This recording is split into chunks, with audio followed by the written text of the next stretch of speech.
Hi everybody, it's John. Welcome back to my channel. I got a little update today and a shop card shout out. I want to give a shout out to a man that probably needs no introduction, is BG at Model Workshop. Brian is an awesome builder, fabricator. Right now, from the MPC California kit, he's actually making a car for the Riddler, which I think is pretty cool. Seen a lot of Joker cars, but I don't think I've ever seen one specifically for the Riddler, and the Riddler needs a car too. So I'm very excited to see how he builds that. He's also got a few videos up that was filmed by Ms. BG from Acme. She gives a really, really great tour of all the builds there. It's just amazing. It's really cool that I got to go to Acme without actually being there. Definitely, if you're not subscribed, go check him out, subscribe. You'll be glad you did. He's got a lot of cool stuff going on over there. And also, I actually have shop cards now. I've sent a few out to people who have sent me their cards. I know there's some of you I haven't sent one to. It's not because I don't want to, it's because I can't find your address. I saved all the addresses, but I've misplaced a few. If you haven't got one from me and you did send me a card, please go to my bio and send me an email with your address and I will get one out to you. And if you would like to swap cards or just get one of my shop cards, do the same thing. Just go to the bio, send me an email with your address, and I will send you a shop card. So thank you. Thank you, Brian, for your card and the nice words. I really appreciate it. And great tour of the Acme show. So in between working on Rambler 69, Old Tom's build, appreciation build, working on a 68 Mustang, one of the ones I got from Goodwill that I'm kind of restoring. I painted it, I don't know if you can see, it's a color change, green. I haven't sanded it yet or cleared it, but that's the color I'm going with. I did my first spoon test to see the different shades with different primers and how I liked it.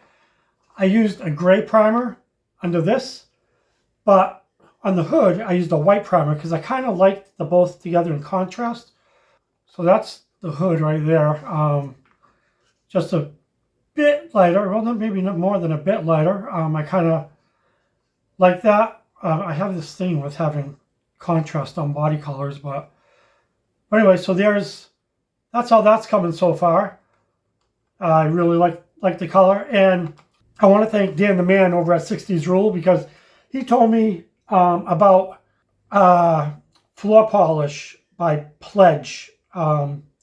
So Dan, I went everywhere and could not find it, and what I did was I kind of looked at the ingredients on the back and I couldn't even find something that matched it. I could find something that had a couple of the same ingredients in it. And that was this. Let me see, move my car here. That was this Quick Shine at Walmart. It's not the same. It has leveler. It's got, my goodness, it's got zinc-free polymer and Nuba wax and emulsions and plasticizer and leveler, anti-foams. But anyway, I bought this, even though it wasn't the same, and I took a chance. I mixed a little up and I did a little brush test on a piece of styrene and it didn't rub off. It looked really nice. That's what I did. I used this.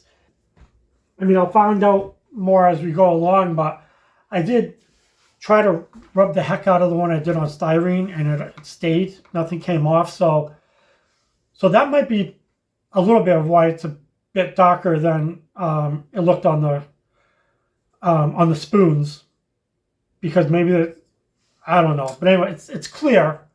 It's cloudy, but it's clear. So that's what I did on the car. This is that with that floor polish mixed in, and I like it. I don't have any complaints about it. I really, really like how the paint job came out. I like that I'm handling it and the paint is staying there. It's not coming off. So yeah. This is the first one I did with it. You might want to hold off before running out and getting some to see if this body melts in the next couple days or explodes. But yeah, I really appreciate the tip that you gave me, Dan, because I never even would have went out looking for something. So I appreciate it, and I will leave his link below, as long with BG's link below. I won't leave my link below because you're here.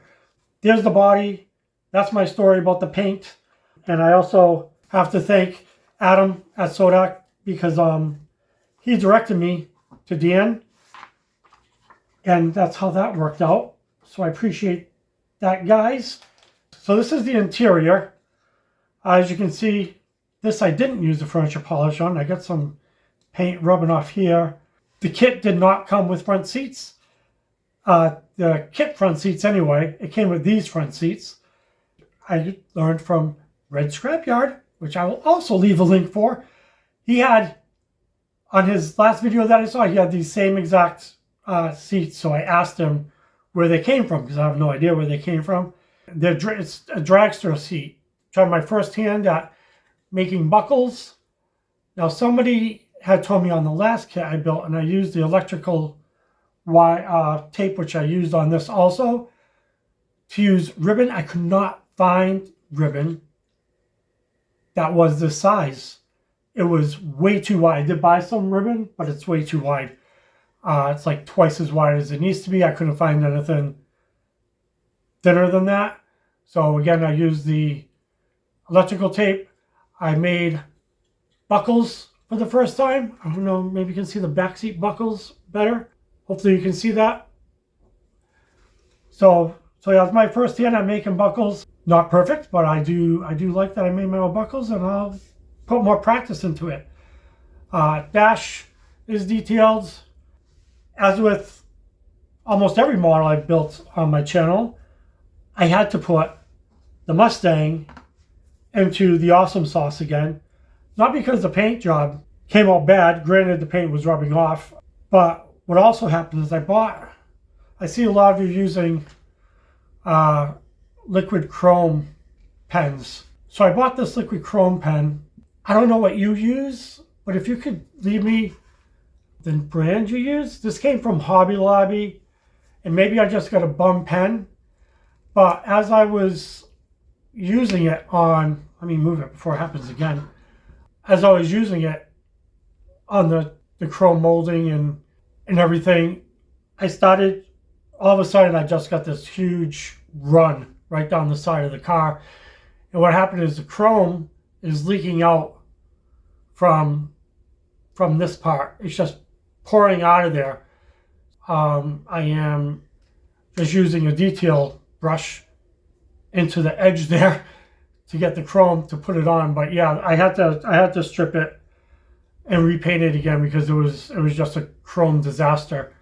So if there's a brand you use, this cost me $8.50, which is kind of rich for something that bled. And like I said, this might just be a poor manufactured pen. Something went awry at the factory, but anyway, I did write them a letter and have yet to hear back. I do want to talk about my wife's sister, my sister-in-law, Andy. As it stands right now, she is now into hospice. She entered hospice yesterday. So she's just being kept comfortable at this point. And my wife, as soon as she heard, just ran right back down there again so she can be with her sister. So you keep the family up in prayers. The outcome isn't going to be, what we had hoped from the chemo. But right now, she's just being kept comfortable. So you have to keep them all in prayer, all her children, her husband, and my wife and their siblings. There's 8 of them. Just hold them all in prayer, that they feel the comfort, warmth, and just the blessed knowing that her sister will be standing in front of Jesus, as people say in our church, that she's going to be changing her address. Thank you. Thank you for all your prayers. I thank my old and new subscribers. If you haven't subscribed and you're watching this, if you like what you see, please subscribe. share, and I will see you next time. Thank you, and God bless.